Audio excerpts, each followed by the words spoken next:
Before we journey into the fog-choked hollows of the past, I must ask a small favor.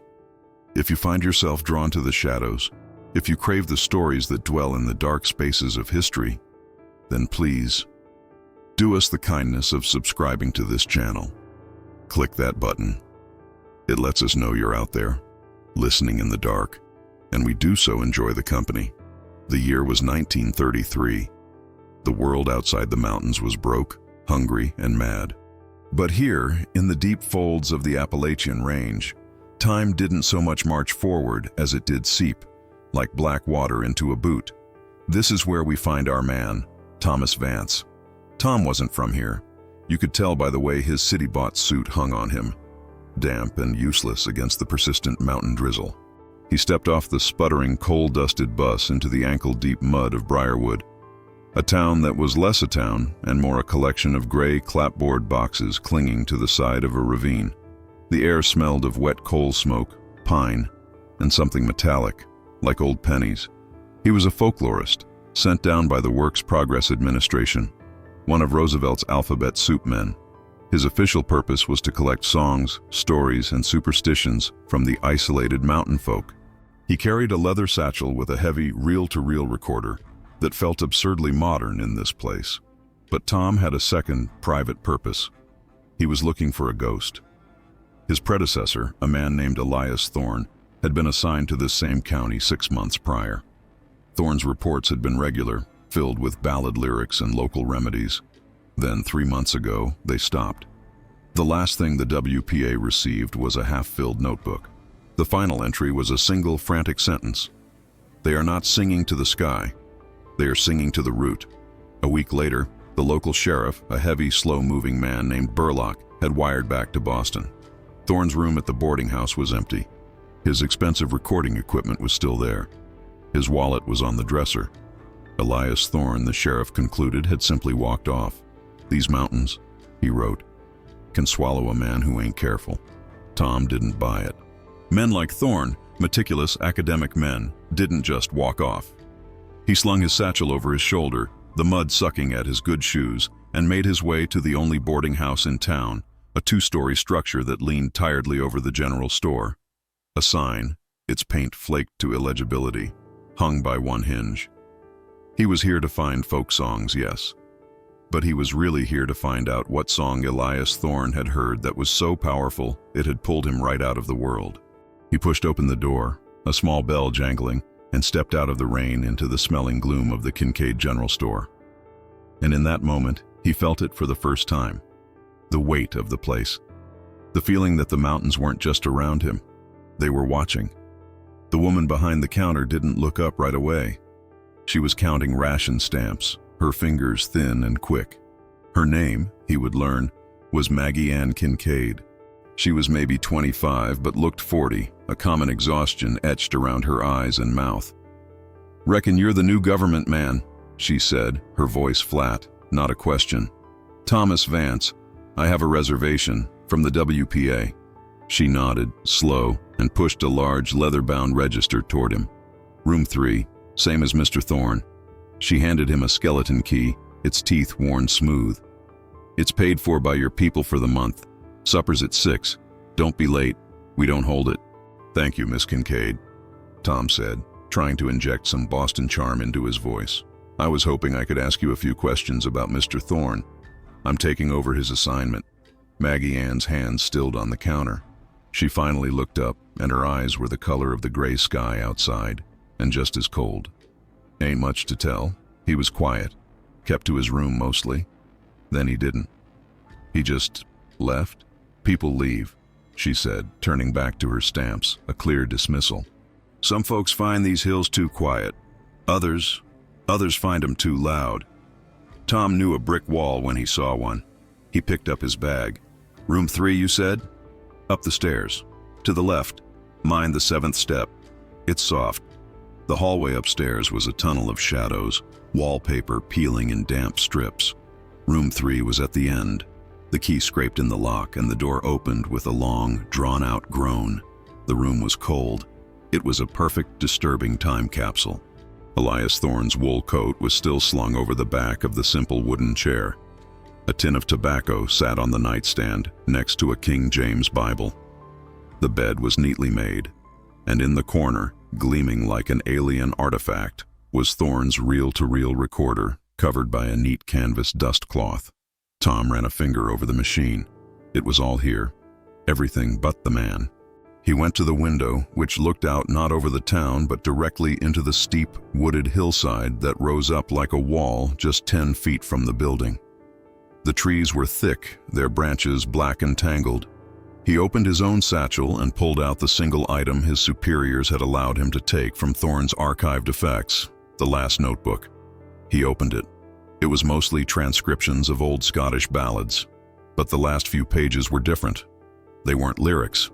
They were sketches, strange root-like symbols, geometric patterns that looked like maps of mine shafts or circuits, and in the margins repeated words: the priesthood, the heart speaker, the deep song. They call it root and vein. They don't dig for coal, they dig for God. Tom looked back out the window. The woods were dark, even in the middle of the day. He felt a chill that had nothing to do with the damp. He was in a room that held a man's entire life, minus the man. And he realized, with a sudden sinking feeling, that Maggie Ann was wrong. Elias Thorne hadn't left because it was too quiet or too loud. He'd left because he'd found something. Or, Tom thought, as he stared into the black tangle of trees, something had found him. Tom spent the first 2 days trying to walk the official path. He set up his recorder, interviewed a few old-timers at the general store, and dutifully recorded 3 different, nearly identical versions of Barbara Allen. The men who sang were miners, their faces permanently stained with coal dust, their lungs rattling with each breath. They were polite but distant. When he asked about local legends, they spoke of haints in the mines and panthers in the hills. Standard folklore. When he brought up Elias Thorne, the air changed. The friendly, aw shucks mountain demeanor vanished, replaced by a wall of polite silence. "A good man, Mr. Thorne," one old miner named Jedediah told him, spitting a stream of tobacco juice onto the porch. "But he took to wandering." "Where did he wander?" Tom pressed, adjusting the microphone. "Up," Jedediah said, gesturing vaguely toward the looming, fog-shrouded ridges. "He got taken with the high places.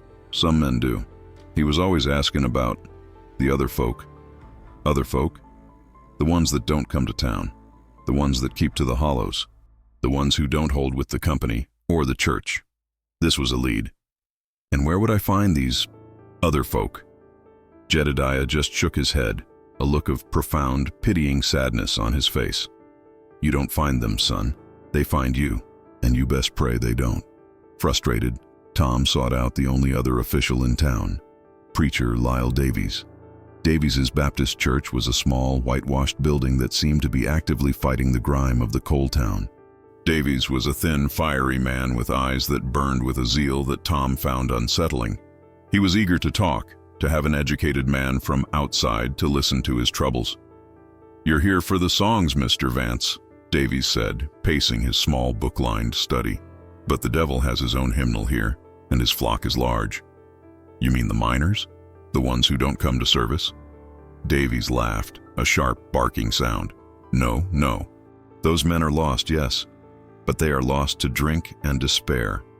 I speak of a deeper sickness, a rot in the roots of these hills. You're living in Thorne's room, are you not?" Tom sat up, his journalistic instincts tingling.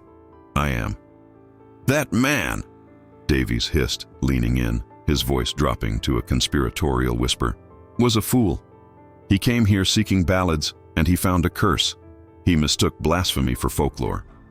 "What blasphemy, preacher?" "There is a priesthood in these hills, Mr. Vance. An abomination. They don't worship the God of heaven. They bow to the mud, to the stone, to the sangroot. They are a cult of the earth, led by a man they call the Heart Speaker, Silas Hartzell." "Hartzell," Tom repeated, scribbling in his notepad. "Where does he preach?" "Preach?" Davies spat the word. "He doesn't preach. He holds communion. In a place called Shadow Creek Hollow. It's a place the sheriff won't go. A place where the compass spins and the trees grow. Wrong. Thorne got it in his head that their songs were the purest form of Appalachian music. He went to find them. And he never came back, Davies said, his eyes glittering. He went looking for the forbidden faith, as he called it in his notes, and he found it. The mountain keeps its own, Mr. Vance, and what it keeps, it changes. Tom left the church with a name, Silas Hartzell, and a location, Shadow Creek Hollow. He also left with the chilling realization that Elias Thorne's cryptic notes weren't the ramblings of a man going mad. They were field notes. That night, Tom couldn't sleep. The room felt smaller, the walls pressing in. The silence of the mountain wasn't empty. It was full, a breathing, waiting quiet. He was thumbing through Thorne's notebook again, staring at a complex diagram of what looked like a tree's root system, when he heard it. It started low, so low he thought it was the wind, or a generator from the mine. A deep, resonant thrumming. It wasn't music in the traditional sense, it was a vibration. He felt it in his chest, in the soles of his feet. He got up and went to the window. The rain had stopped. The hillside outside was bathed in the weak light of a quarter moon. There was nothing to see, just the trees. The sound grew. It was chanting, a chorus of voices, but not like Preacher Davies's choir. This was rougher, deeper. It was a single repeating note, a drone that seemed to make the very air buzz. It was coming from outside. He unlatched the window, pushing it open. The cold, damp air flooded in, carrying the sound. It was coming from up, from the darkness of the ridge above the town. The deep song, he thought, his heart hammering. He listened, transfixed. The sound was hypnotic. It didn't feel joyful, like a hymn. It didn't feel sad, like a ballad. It felt ancient, inhuman. It was the sound of rock grinding against rock, of roots forcing their way through earth. He grabbed his coat and his flashlight. He had to see. He crept down the stairs, careful to miss the 7th step, and slipped out the back door of the boarding house. The sound was louder out here, echoing off the sides of the ravine. He crossed the muddy track and stepped into the woods, following the sound. The beam of his flashlight cut a weak yellow cone in the overwhelming darkness. The undergrowth was thick, rhododendron hells that grabbed at his clothes. He was following a barely there path, slick with mud and wet leaves. The chanting grew, and now he could hear a rhythm, a heavy, methodical stomp. Thud, thud, thud, like a giant heart beating in the earth. He pushed through a final thicket of laurels and froze. He was on the edge of a small clearing, looking down. Below him, maybe 20 people stood in a rough circle. They were locals. He recognized a few faces from the mine. They were dressed in their rough work clothes. In the center, on a flat stone, burned a small, bright fire that cast wild, leaping shadows. They weren't singing to the fire. They were singing to the ground beneath it. Their heads were bowed, their feet stomping in unison. The sound they made was a guttural, resonant that seemed to be coming from their chests, not their throats. Then a man stepped into the center of the circle. He was tall, gaunt, with a shock of white hair. He wore no preacher's robes, just simple denim overalls. He raised his hands, and the chanting stopped. The sudden silence was deafening. This must be Silas Hartzell, the heart speaker. Hartzell didn't speak. He just stood, head tilted as if listening. Then he knelt, placing his ear flat against the damp earth. He stayed that way for a full minute. The others watched, unmoving, like statues. Tom, hiding behind a massive oak, held his breath. His flashlight was off. He was just another shadow in a forest of them. Hartzell rose. He looked directly at the spot where Tom was hiding. Tom's blood turned to ice. He couldn't have been seen. It was impossible. Hartzell spoke, his voice not loud, but carrying in the cold air with unnatural clarity. The heartwood sleeps restless tonight. It hears the hollow steps of a stranger. The circle of figures didn't turn. They didn't move. "Go back to your gray town, Hollow Man," Hartzell called out, his voice a calm, reasonable command. "The songs you seek are not for your tin ear. You are listening for the leaves. We are speaking to the root." A branch snapped behind Tom. He spun around, his heart leaping into his throat. A figure stood there, blocking the path back. It was Jedediah, the old miner he'd spoken to on the porch. His eyes, in the moonlight, were not friendly. He held a thick hickory walking stick. "Told you, son," Jedediah whispered, his voice full of that same terrible pity. "You don't find them, they find you." Tom's mind raced. He was a man of books, of archives and lecture halls. He was not built for confrontations in the dark woods with men who spoke in riddles and carried hickory sticks. "Jedediah," Tom said, trying to keep his voice steady, his flashlight beam wavering as he pointed it at the ground between them. "I'm just collecting songs. I heard the singing. I meant no disrespect." Jedediah's face was a mask of shadows. "Disrespect ain't the worry. Contamination is. This ain't for you. This ain't for them." He jutted his chin toward the town, toward the world beyond the mountains. From the clearing, Hartzell's voice, still calm, floated up. "He is not lost, Jedediah. He is just turned around. Show him the path back to the Kincaid house. See that he stays to it." Jedediah nodded once, a sharp, curt movement. He turned to Tom. "Let's go." It wasn't a request. Tom walked, Jedediah 2 steps behind him, a silent, menacing shepherd. The rhythmic thud, thud, thud of the deep song started up again behind them, and Tom felt it in his spine all the way back to the boarding house. Jedediah didn't leave until Tom had climbed the stairs and the door to room 3 had clicked shut. Tom leaned against the door, his body shaking, his suit soaked in cold sweat and mud. He had come looking for a mystery, for the forbidden faith, and he had found it on his first night. He had been warned. He sat at the desk, the notebook open. They are singing to the root. He understood now. They weren't worshiping. They were communicating. He spent the rest of the night with the Bible from Thorne's nightstand. Not to read it, but to use its thin pages. He began to write, in a tiny, cramped script, everything he had seen. He wrote about Hartzell. He wrote about the deep song. He wrote about the feeling that the earth itself was listening. When he was done, he carefully tore the pages out, folded them into a small, tight square, and loosened a board in the floor beneath the bed. A board he'd noticed was slightly ajar when he first arrived. He slid the pages underneath into the dark, dusty space. He was a folklorist, but he was also a journalist. And this was the story of a lifetime. The story that perhaps had cost Elias Thorne his. Tom knew he was in over his head. He knew he should pack his bags, leave on the morning bus, and report Thorne as a lost cause. But he couldn't. The mystery had him. The priesthood was real. And as he finally drifted into an uneasy sleep, a new, terrible thought surfaced. What if Thorne hadn't been taken?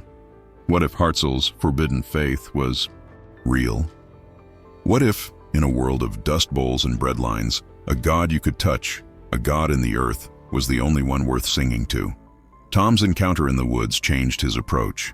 He was no longer an academic. He was an investigator, and a spooked one at that. He stopped asking direct questions about Silas Hartzell and Shadow Creek. He returned to his official cover, spending his days recording quilting songs from the town's women and interviewing miners about union troubles. He was playing the part of the harmless government man.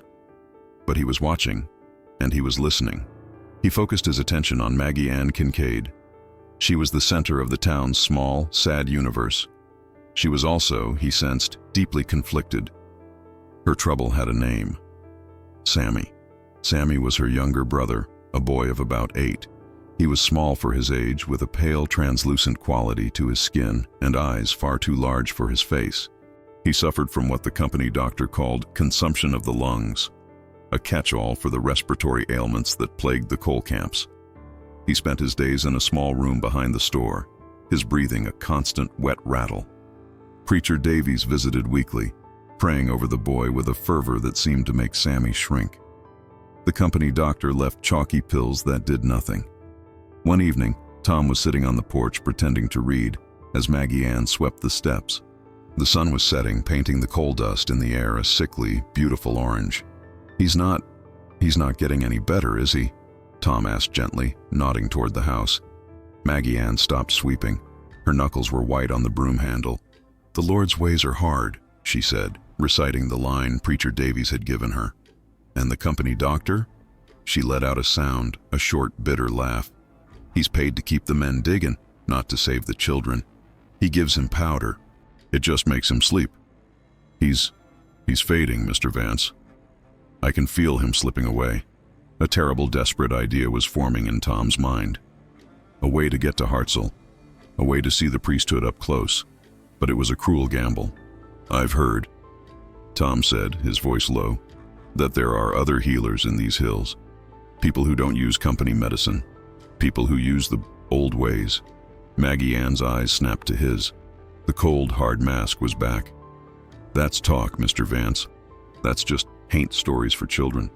Is it? Tom pressed, leaning in. I heard a name. Silas Hartzell. They say he's a man of faith. He's a snake handler, she hissed, her fear making her sharp. A backwoods heathen. Preacher Davies says they're idolaters. But they say he gets results, Tom whispered. They say the root and vein faith has power. Maggie Ann stared at him, her face a war of desperation and terror. He saw it then. She had already considered this.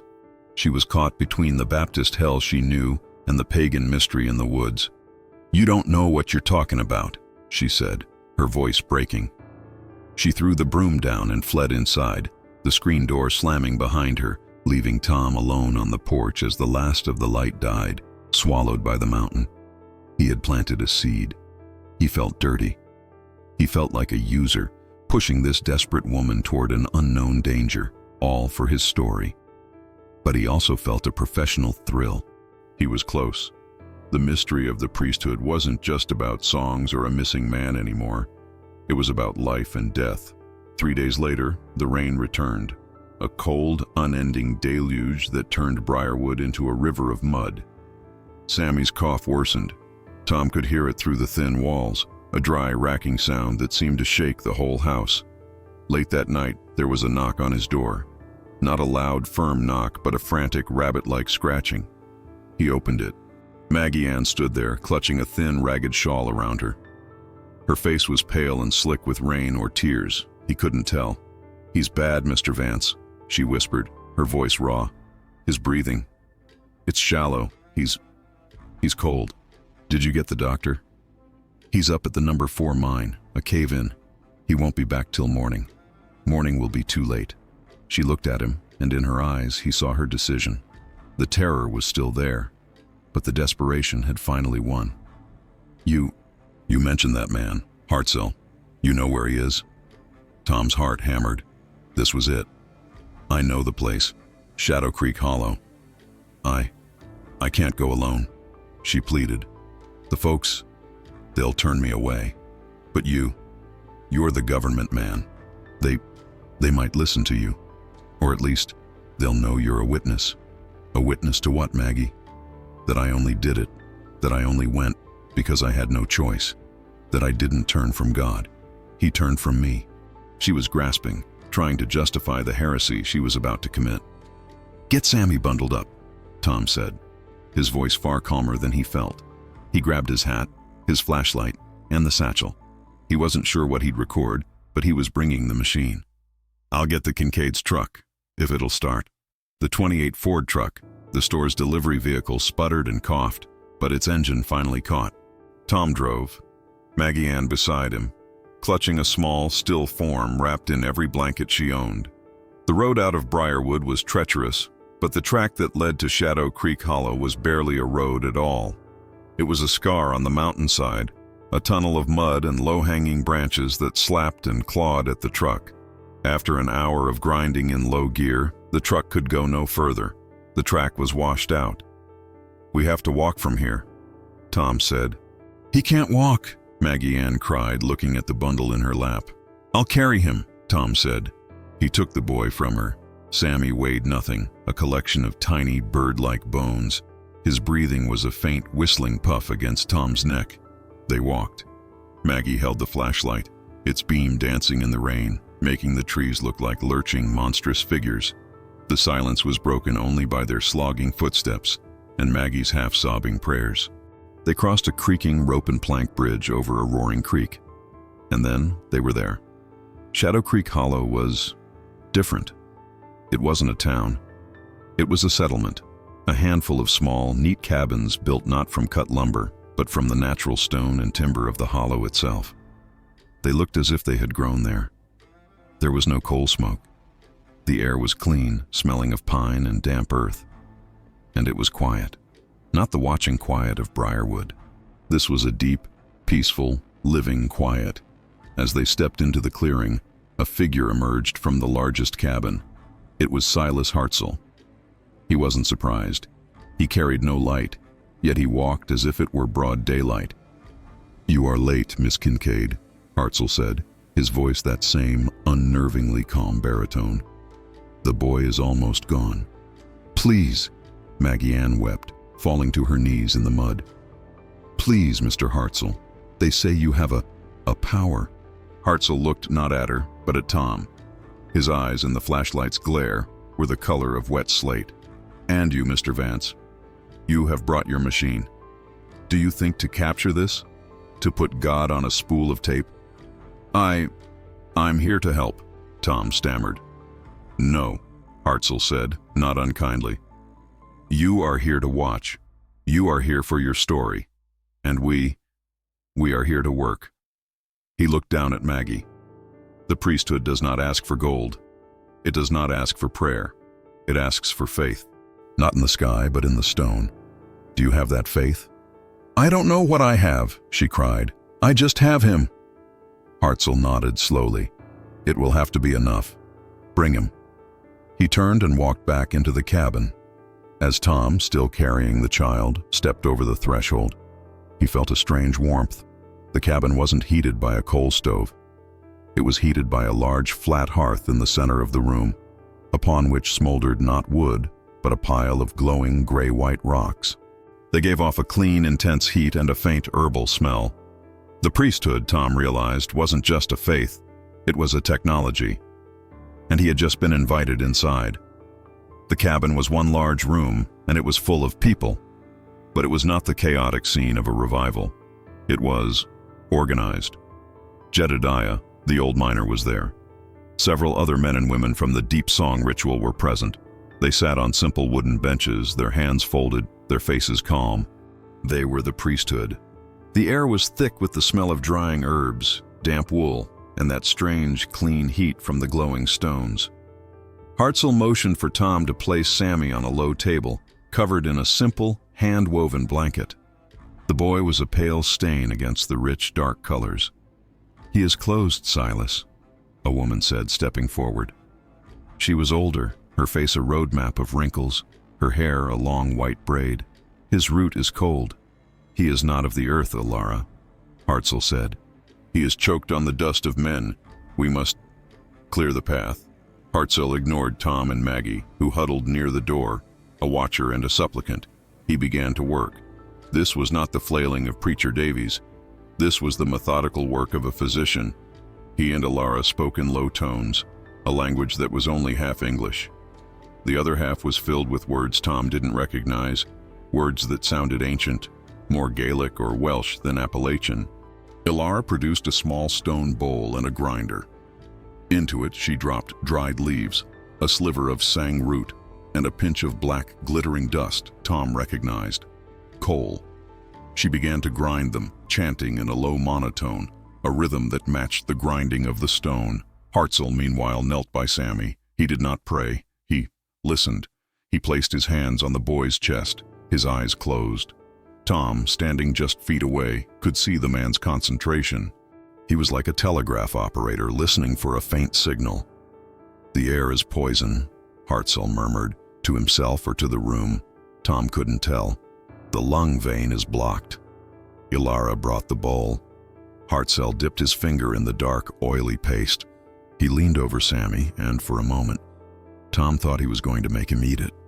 Instead, Hartzell drew a symbol on the boy's forehead. It was the same root-like sigil from Thorne's notebook. He then drew it on the palms of Sammy's hands and on the soles of his bare feet. "Now," Hartzell said, his voice taking on a new resonance, "we sing him home." He looked at the gathered priesthood. The deep song, brothers and sisters, not for the mountain, for the boy. He is a child of the vein, and he has forgotten the way. The chanting began. It was the same sound Tom had heard in the woods, that low, resonant hing, hing. But this time, it was different. In the woods, it had been a call. Here, in this cabin, it was a tool. The priesthood directed their chanting at the boy. The small room, with its stone walls, amplified the sound. The air vibrated. The floor thrummed. Tom felt it in his teeth. It was hypnotic and terrifying.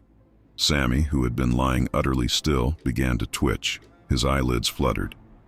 "Louder," Hartzell commanded, his own voice joining the chant, a deep bass that seemed to come from the floor itself. "He is listening." The sound reached a fever pitch. It was almost unbearable. It was a physical force, pressing in on Tom, making his vision blur. Then, Sammy's back arched off the table. His eyes snapped open. They were not the dull, sick eyes of before. They were clear and wide and filled with a bottomless ancient terror. He opened his mouth and a sound came out. Not a cough, not a cry. It was a shriek, a raw, piercing, inhuman sound of pure, unadulterated panic. Maggie screamed and rushed forward, but Jedediah and another man caught her, holding her back. "Hold fast, woman," Jedediah grunted. "The heart speaker is pulling the poison." Sammy shrieked again, and then a violent, rattling cough seized him. He turned on his side, and a thick, black, tar-like substance poured from his mouth onto the floor. It was coal dust, a lifetime of it. As the black mess pooled on the clean stones, the boy's body went limp. The shriek died. He fell back, his chest rising and falling in a deep, clean, shuddering breath. He was asleep. The chanting stopped. The silence in the cabin was as profound as the sound had been. Maggie tore herself free and scrambled to the table. She touched her son's face. She put her ear to his chest. He's warm," she whispered, her voice full of disbelief. "His breathing, it's clear." She looked at Hartzell, her eyes shining with tears and a new, terrifying emotion. Awe. Silas Hartzell was wiping the black paste from his hands. He looked exhausted, but his eyes were satisfied. He looked at Tom, who stood frozen, his hand still on the satchel he had never opened. "You have your story, Mr. Vance," Hartzell said, his voice quiet. "You have seen the faith of the root in vain, a faith of substance, not of shadow." What did you do?" Tom whispered. "We reminded him," Hartzell said, gesturing to the sleeping boy. "We reminded him that he is not made of coal dust and despair. He is made of the same earth as the mountain.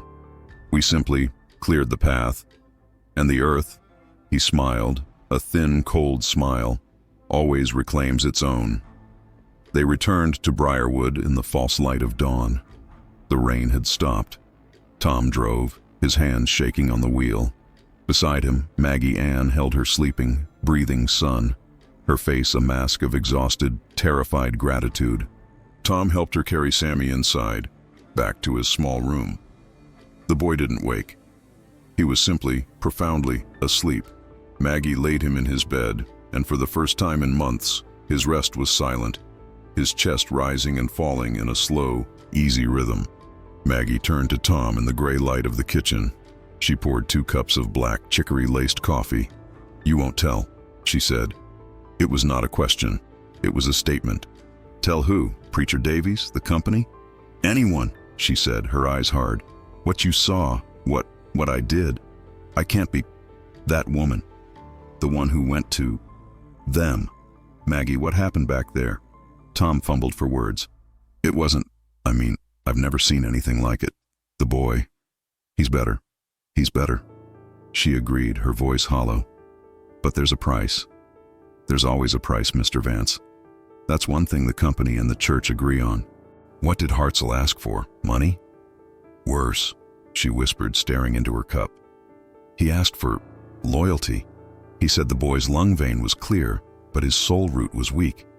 He said the mountain had taken a hold of him to save him, and that he belonged to the mountain now. He said I would have to honor that." "What does that mean, honor that?" "It means," she said, her voice breaking, "that Preacher Davies can't pray for him anymore, that the company doctor can't touch him. It means, when the priesthood calls, I have to listen. It means my son. He's one of them now. Tom was silent. He had been so focused on the ritual, on the power, he hadn't considered the cost. Maggie had traded her son's soul, or at least his freedom, for his life. A classic devil's bargain, struck in a muddy hollow in the middle of the night. "And you, Mr. Vance?" she said, looking up, her eyes sharp again. "You were there. You're a witness. What's your price? What do you want for your silence?" Tom was taken aback. "I don't want anything. I was just helping." "Bull," she said, the mountain woman returning. "No one does nothing for free, especially not educated men from the city. You've been sniffing around that priesthood since you got here. You were looking for Mr. Thorne. Now, you got what you wanted. You saw the whole show." He couldn't deny it. "I'm looking for the truth, Maggie. I want to know what happened to Elias Thorne." Maggie Ann stood up, her face grim. "Then you're a bigger fool than he was. You saw what they can do. They can pull the sickness right out of a body. What do you think they can do to a man who crosses them? You want the truth? The truth is, Mr. Thorne stopped being a watcher and he tried to become a keeper. And these mountains, they don't take kindly to trespassers in their holy places." She pointed to the door. "Go on, Mr. Vance. Write your songs. But leave the priesthood alone. You ain't just story collecting anymore. You're meddling in a war, and you ain't even on a side." He left her kitchen, the coffee untouched. He felt like he'd been dismissed, but he also felt warned. The mystery of Elias Thorne had just become infinitely more complex. It wasn't a story of a man who was murdered or lost. It was a story, he was beginning to suspect, of a man who had converted. He went to his room, locked the door, and immediately pulled up the loose floorboard. He had a lot to write down. Chapter 10. The Keeper's Ledger. Sammy's recovery was the talk of Briarwood. It wasn't immediate, but it was undeniable. The boy, who had been confined to his bed, was, within a week, sitting on the porch. The week after, he was helping his sister stock shelves. The rattle in his chest was gone. His skin had color. But he was different. He was quiet. He had always been a quiet boy, but this was a new, profound stillness. He would stare at the mountains for hours, not with longing, but with a kind of recognition. He also, Tom noted with a chill, had taken to walking barefoot. On the gravel, in the mud. He said it helped him listen. Preacher Davies was not pleased. He saw Sammy's recovery not as a miracle, but as a demonic deception. He preached a fiery sermon about the vipers in the hills and the Baal worshippers who stole the souls of children. Maggie Ann and Sammy were not in attendance. Tom, meanwhile, was obsessed. He had his proof of the priesthood's power. Now he needed to understand its doctrine. He needed to find Thorne's other notes, the ones he must have hidden. He went back to room 3, treating it not as a room but as a puzzle box. Thorne was a meticulous man. He had hidden his most dangerous thoughts. Where? Tom tore the room apart. He checked under the mattress, behind the peeling wallpaper, inside the tobacco tin. Nothing. Finally, frustrated, he sat on the bed, staring at the one object he hadn't truly investigated, the King James Bible on the nightstand. It was Thorne's. The inside cover had his name, Elias Thorne, Boston, 1930. Tom fanned the pages. It was just a Bible. But it was marked. Thorne had underlined passages. Tom, a lapsed Methodist, started to read them. They were odd choices. Not John 3:16, not the Psalms. He'd underlined passages in Genesis, and the Lord God formed man of the dust of the ground. Passages in Job. But ask now the beasts, and they shall teach thee, and the fowls of the air, and they shall tell thee, or speak to the earth, and it shall teach thee. And a strange, heavily marked passage in Ezekiel about the valley of dry bones. It wasn't a Christian's Bible. It was an animist's Bible. Thorne had been reinterpreting Scripture, finding a new faith inside the old one. He was using the Bible as a cipher for the root and vein. Then Tom felt it. Tucked deep in the binding, between the Old and New Testaments, was a thin folded sheaf of papers. He pulled them out. His hands were shaking. It was Thorne's handwriting, but it wasn't frantic, like the last line in his notebook. This was calm, academic, and utterly, horrifyingly lucid. It was the doctrine, the priesthood of the root and vein. They are not pagans, as Davies claims. They are the ultimate fundamentalists. They have found what the churches have lost. God is not a spirit. God is a substance. God is the living geological and biological consciousness of this mountain range. The heartwood. They believe the coal seams are not fuel. They are the veins of God. The mining is, to them, a slow, agonizing vivisection. They don't seek to stop it. They know they can't. They seek to appease it, to soothe the pain. The heart speaker, Hartzell, is not a priest. He is a conductor. He does not interpret the word of God. He and the other keepers interpret the sensations of the earth. They use the deep song, a form of seismic, bioacoustic resonance, to commune with the rock. They are, in the most literal sense, speaking to the earth. Their miracles, like Sammy's, are not supernatural. They are physical. Hartzell believes the soul is a biological system, a root that connects us to the heartwood. Sickness is a blockage. The poison in Sammy was the anti-God, the dust, the metal, the despair of the industrial world. Hartzell didn't heal him. He grounded him. I came here to document a dying culture.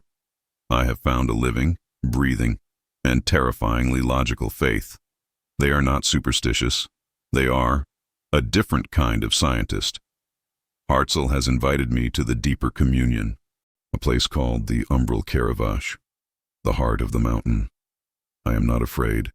For the first time, I am not afraid. They are not singing to the sky. They are singing to the root. And I am finally learning the tune. It was the last page. Tom sat back, the papers in his hand. This wasn't a confession. It was a conversion. Thorne wasn't missing. He hadn't been murdered. Elias Thorne, the Boston academic, had gone into the mountain to find God. And, Tom realized with a cold, sinking dread, he had found him. Tom was a changed man. The discovery of Thorne's ledger had shattered his last pretense. He was no longer a journalist hunting a story. He was an archaeologist who had just unearthed a living God. He stopped recording songs. He stopped taking notes. He spent his days on the porch, staring at the mountains, trying to reconcile the rational world he knew with the vibrating, conscious earth Hartzell believed in. He'd seen Sammy. He'd felt the deep song. He was a man of evidence, and the evidence was piling up on the side of the forbidden faith. A week after Sammy's healing, Jedediah appeared on the porch. He didn't greet Tom. He just sat in the rocker next to him, pulling out a whittling knife and a piece of pine. They sat in silence for 10 minutes, the only sound the sh-sh of the knife. "The boy," Jedediah said finally, not looking up. "He's taken to the earth well. He seems better," Tom said carefully. "He's whole," Jedediah corrected. "The mountain.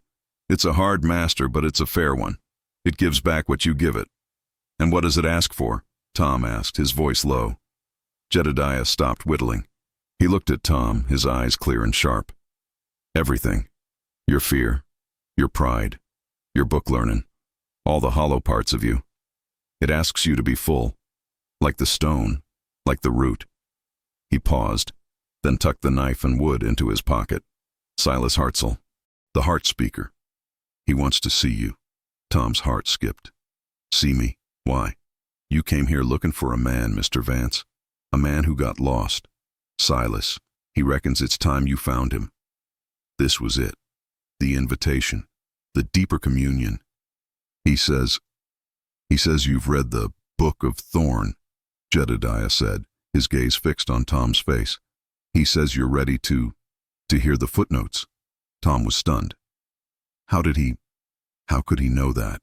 Jedediah smiled, a gap-toothed, knowing grin. "The heart speaker listens, Mr. Vance. He don't just listen to the stone. He listens to the people. Maggie Ann, she's a good girl. She's torn, but she's grateful. She told Silas you were a man who looked in the Bible for answers." Tom understood. Maggie had seen him with Thorne's Bible. She had reported back to Hartzell. She wasn't just a supplicant. She was an informant. She was protecting her son by joining the priesthood's network. "When?" Tom asked. Tonight, Jedediah said, standing up. The moon is dark, the vein is open. Be at the washed-out bridge at sundown. And, Mr. Vance? Yes? Don't, Jedediah said. Bring your machine. Bring yourself. That's the only recorder the mountain's interested in. Tom met Jedediah at the ruined bridge as the last light bled from the sky. The old miner wasn't alone. Ilara, the old woman from the healing, was with him. She held a lit kerosene lantern, though the moon was bright. The city man, she rasped, looking him up and down.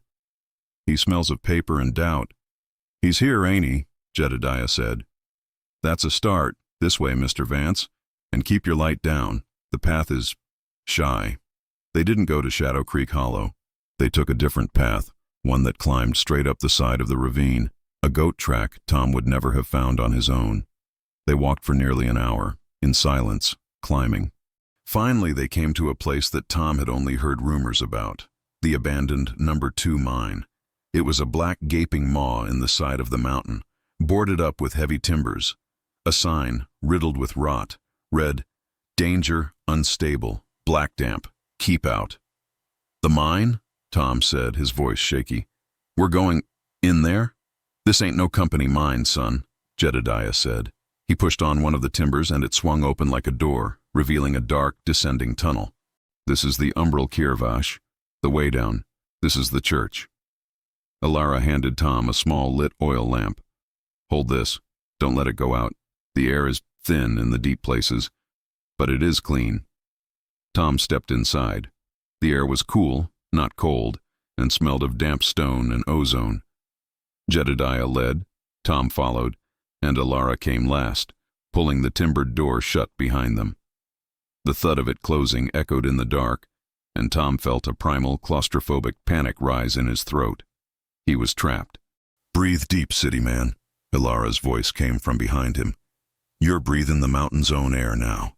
The tunnel was old. The shoring timbers were petrified, covered in a pale phosphorescent fungus that cast a ghostly greenish light. This wasn't a coal mine. It was something else. The walls weren't black, but a deep shimmering gray. "What is this place?" Tom whispered. "It's the vein," Jedediah said, his voice reverent. "The Heartwood's main artery. The old ones. The first ones. They dug here, not for fuel, for communion." They walked deeper. The tunnel descended at a steep, steady angle. The only sound was their footsteps and the drip, drip, drip of water. After what felt like an hour, the tunnel opened up into a massive natural cavern. Tom held up his lamp. His jaw dropped. The cavern was huge, a natural cathedral. The ceiling was lost in the darkness above. In the center of the cavern, growing from the floor, was a massive crystalline thing. It looked like a tree, but it was made of translucent, quartz-like stone, its branches reaching up into the gloom. And it was humming. The deep song. It was coming from the crystal tree, a low, resonant, vibrating thrum that shook the bones. Gathered around its base, in a circle, were the keepers of the priesthood. Silas Hartzell stood at the very front, his hand resting on the trunk of the crystal tree. He turned as Tom and the others approached. His face, in the green fungal light, was serene. "Welcome, Thomas Vance." Hartzell's voice echoed in the vast space. "Welcome to the Heartwood. You came seeking a man. You find him here." He gestured to the side. Sitting on a stone bench, wrapped in a simple wool blanket, was a man. He was thin, with a long, unkempt beard, but his eyes were clear and bright. He was watching the crystal tree with an expression of beatific, rapturous peace. It was Elias Thorne. Chapter 13. The Forbidden Faith. Tom's lamp swayed, casting wild shadows. "Elias," he breathed. The man turned his head. His eyes, blue and sharp, focused on Tom. A slow smile spread across his face. "Thomas Vance," he said. His voice was a reedy, unused thing. "From Boston. I remember Boston. So much noise. So much sky." He looked back at the glowing crystal. "It's so empty up there." "Elias, my God," Tom said, stepping forward. They've kept you prisoner?" Thorne laughed, a dry, rustling sound. Prisoner? Oh no. No, my boy. I am a guest. I am a novice. I am home. What? What is this place? Tom said, turning to Hartzell, his mind reeling. This, Hartzell said, his voice full of a proprietary calm, is the altar. This is what you would call God. But it is not a he. It is an it. It is the heartwood, the conscious crystalline root system of the mountain. It sings, Mr. Vance. It has been singing since the world was formed. We are just the choir. It's a rock, Tom stammered. It's a precipitate, Thorne corrected him, his old academic vigor returning. A geological capacitor. It's aware. It's slow, Mr. Vance. Its thoughts last for centuries. But it is aware. The coal mines, you feel that vibration? That's the sound of it screaming. The priesthood. We are the balancers. We sing the deep song to soothe it, to counter the pain. Tom stared at the massive humming crystal. And what does it do? Why is this faith forbidden? Because it asks too much, Hartzell said, stepping away from the crystal. He walked toward Tom. Preacher Davies, he asks for 10% of your wages. He asks you to be good on Sunday. The company, it asks for your labor, for your lungs, for your life. They are small. The heartwood, it asks for you. It asks for yourself. It offers a trade. A trade? It takes your pain, Hartzell said, his eyes locking with Tom's. It takes your fear, your ambition, your individuality, all the hollow parts, as Jedediah would say. And in return, it gives you connection, purpose. You become a part of the song. You are no longer a leaf trembling in the wind. You are the root, deep in the earth. Tom looked at Elias Thorne, the hollow-eyed, rapturous man. He had been a brilliant, ambitious folklorist. Now he was a battery, a piece of the choir. That's horrible, Tom whispered. You erased him. We erased nothing, Hartzell said, his voice hardening for the first time. He was a man, choked on doubt and loneliness. He was dying just as surely as the Kincaid boy, but from a different poison. The poison of the outside. He chose, Mr. Vance. He chose to be full. I'm not missing, Thorne said, his voice dreamlike. I am found. I am finally found. This is the mystery, Mr. Vance, Hartzell said, standing before him. This is America's most forbidden faith. Not because it is evil, not because it is bloody, but because it is true, because it offers an alternative to the gray, broken, empty world you came from. It offers a God you can touch, and in return, it touches you back. Hartzell placed his hand on Tom's shoulder. It was heavy and warm, and through it, Tom could feel the thrumming of the cavern, the vibration of the deep song, traveling up his arm, into his chest. You came for your story, Hartzell said, his voice a hypnotic, resonant bass, and it is a good one. But now you have the same choice as Elias, to be a watcher or a keeper, to sing or to report. The vibration was beautiful. It was a promise, an end to the striving, an end to the fear, an end to the depression, to the dust, to the failure. Tom looked at Thorne, who was smiling, his eyes closed, humming along with the crystal. He saw his future, a quiet room, a place on a stone bench, an eternity of peace. It was the most terrifying thing he had ever seen. No, Tom said. The word was small, but it cut through the humming. Hartzell's hand tightened on his shoulder. No, Tom said again, stronger this time, pulling away. The loss of the contact was a physical jolt, like stepping from a warm bath into ice. I can't. I won't. Hartzell studied him. There was no anger. Only a deep, profound disappointment. The look of a father whose son has just refused a great inheritance. You would choose that? Hartzell gestured up toward the miles of rock that separated them from the hollow world. The noise, the emptiness, It's my emptiness, Tom said, his voice shaking. It's my noise. That peace. He looked at Thorn. It's a living grave. You're not saving them, Hartzell. You're harvesting them. We are preserving them. Ilara hissed from the shadows. We are keeping them safe. Safe from what? From living? Tom turned to run, but Jedediah was blocking the tunnel, his hickory stick in his hand. Now, son, Jedediah said, his voice sad. Don't be hasty. You're just spooked. The song it's a lot to take in. Let me go, Tom demanded. Hartzell raised a hand.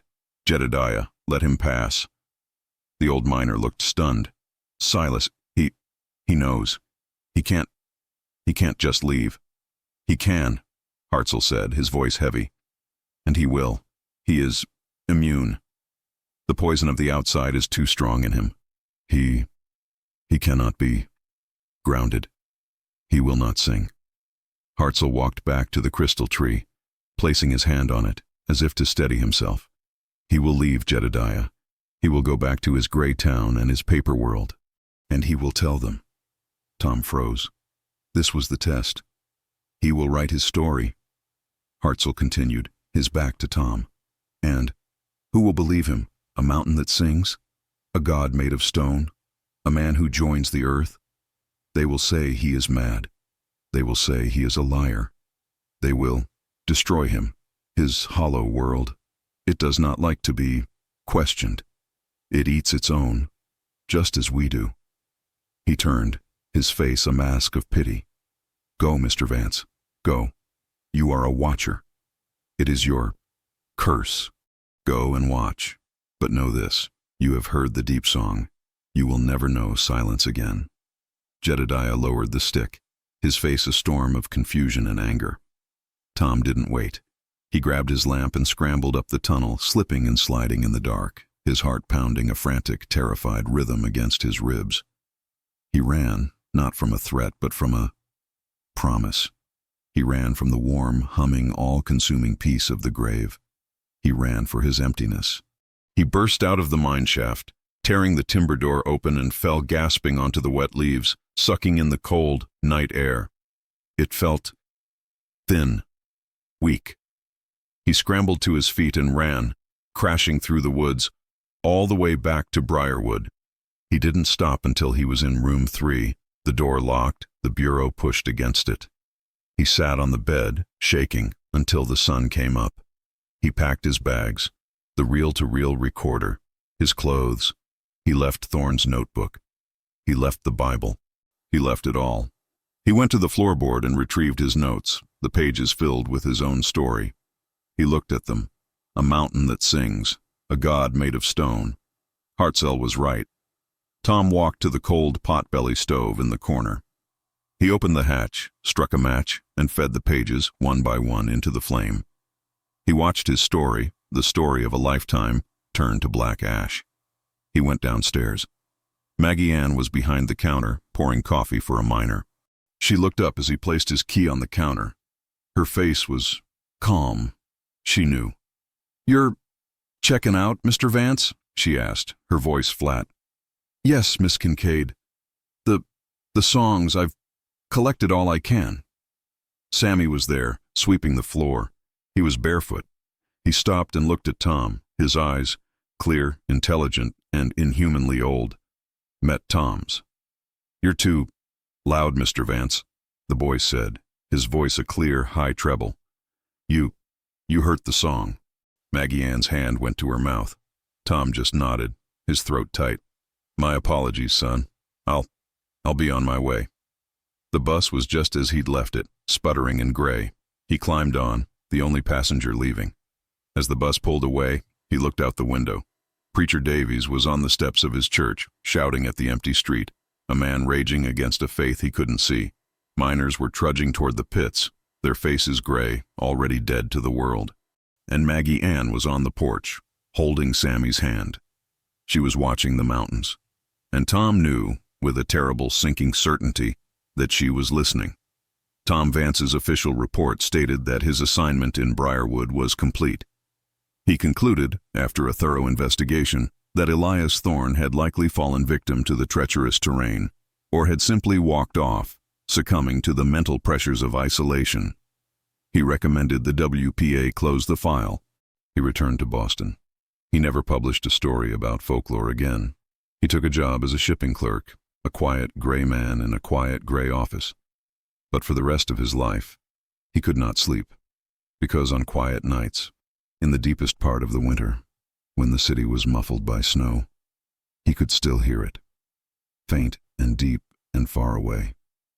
A low, resonant thrumming, the sound of the earth, singing its long, slow, patient song, waiting.